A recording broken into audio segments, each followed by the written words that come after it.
দৈনন্দিন জীবনে চলার পথে কখনো না কখনো আমরা অন্যের থেকে অপমানিত হই।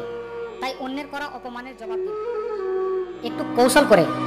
যারা অপমান করে সেই ধরনের মানুষগুলির সম্পর্কে স্বামীজি বলেছেন, মানুষ জ্ঞানের পরিচয় দেয় তার কথায়, যোগ্যতার পরিচয় দেয় তার কর্মে, আর বংশের পরিচয় দেয় তার ব্যবহারে।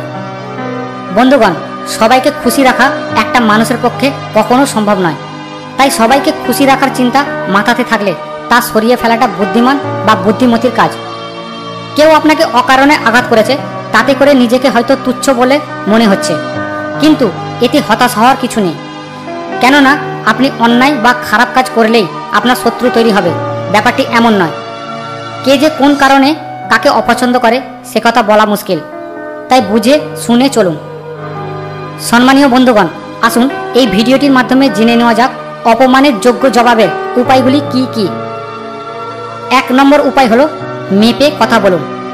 কথা হচ্ছে এমন একটা জিনিস যেটা একবার বলে ফেললে ফিরিয়ে নেওয়ার কোনো উপায় নেই। যারা আপনাকে অপছন্দ করেন তারা কিন্তু এই অপেক্ষাতেই থাকেন যে কখন আপনি কি বলবেন, তাই মুখ খুলুন খুব বুঝে শুনে। 2 নম্বর উপায় হলো অন্যের আচরণ নিয়ন্ত্রণের ক্ষমতা নেই, কিন্তু নিজের আছে।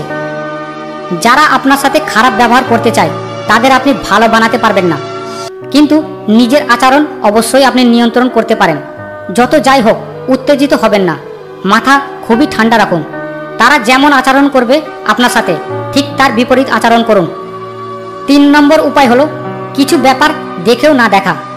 কেউ আপনাকে অপমান করার চেষ্টা করছে কিংবা অকারণেই ঝামেলা করার চেষ্টা করছে, তাদের এই আচরণগুলো দেখেও না দেখার ভান করুন। কেউ আপনাকে তখনই অপমান করতে পারবে যখন তার কৌশল বা চেষ্টা আপনি দেখবেন এবং প্রতিক্রিয়া দেখাবেন, যা আপনি দেখতেই পাননি। সেই জিনিস কিভাবে আপনাকে আঘাত করবে এমন ভাব করুন যেন তাদের অপমান করার চেষ্টা আপনি দেখতে পাচ্ছেন না। 4 নম্বর উপায় হলো সব কিছু ব্যক্তিগতভাবে নেবেন না। একজন ভালো মানুষ কখনো অন্যকে অপমান করার কথা চিন্তা করে না। এগুলো কেবল তারাই চিন্তা করে যাদের মন খুবই ছোট। তাই কেউ আপনাকে অপমান করার চেষ্টা করছে বলে নিজেকে দোষী ভাববেন না বা তার কোনো কাজ ব্যক্তিগতভাবে নেবেন না। জানবেন যে সমস্যা তাদের। 5 নম্বর উপায় হলো বড় হাতিয়ার ভালো ব্যবহার। কেউ খারাপ ব্যবহার করলেই কি পাল্টা খারাপ ব্যবহার করতে হবে? আপনি তো তাদের মতো নন, আর তাই তাদের মতো আচরণও করবেন না।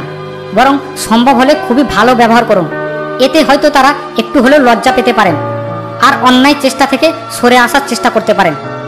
6 নম্বর উপায় হলো নিজের কাজ কিংবা দায়িত্ব নিখুঁতভাবে করুন। যারা অপমান করার সুযোগ করছেন তাদের নিজের কোনো দুর্বলতা বা ত্রুটির খোঁজ নেবেন না। নিজের কাজ ও দায়িত্ব সঠিকভাবে পালন করুন। তারা আপনার দোষ খুঁজে না পেলে অপমান করাটা একটু শক্ত হয়ে দাঁড়াবে। সম্মানীয় বন্ধুগণ, আশা করি ভিডিওটির কথাগুলির পালনে আপনার জীবনের সুখ সমৃদ্ধির ধারা অব্যাহত রাখবে।